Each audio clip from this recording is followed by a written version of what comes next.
This great big story was made possible by Fairmont, an Accor hotel experience. A lot of people ask, well, what does the Shanghai Restoration Project mean? And it's inspired by the 1930s Shanghai jazz scene. Back then, you had musicians from all different cultural backgrounds that came together to make a music that couldn't be attributed to any particular culture or nationality. What we wanted to do was sort of revive this spirit. My name is Dave Liang. My name is Sun Yunfan. We're the Shanghai Restoration Project.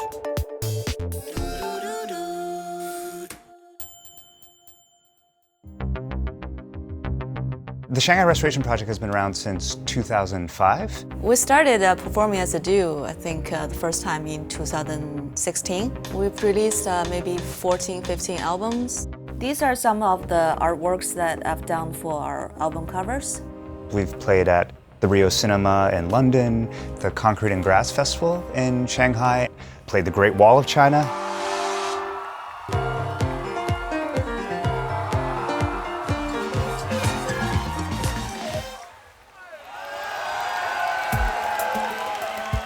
I grew up in China and Dave grew up here, but to a Chinese immigrant family. When we first met, I would ask him why do you use so many Chinese instruments? I never listened to Chinese folk musicians growing up. Growing up, I listened to all sorts of genres, but the one thing that just stuck out were these Chinese instruments, in my home. They were just like nothing else that I heard. I think our merge of culture, merge of perspectives also influenced our music.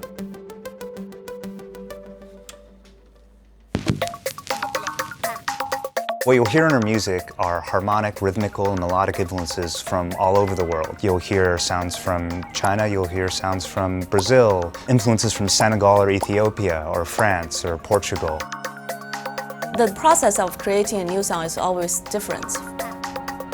We use a lot of samples from everyday objects.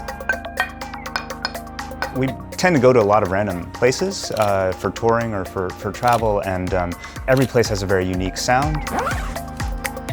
Sometimes when we're intrigued by a sound in the street, we'll just take out our phone or a recorder to record the sound.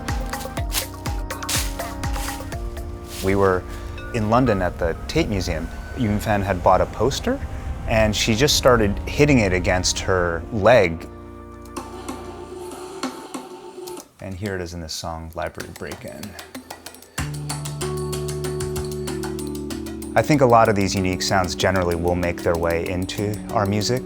The whole idea is that the world is small and that sounds are something that can bring everybody together. We feel like today's world is much more interconnected, and living in New York or Shanghai today, that's what we see in our lives, and that reflects in our music.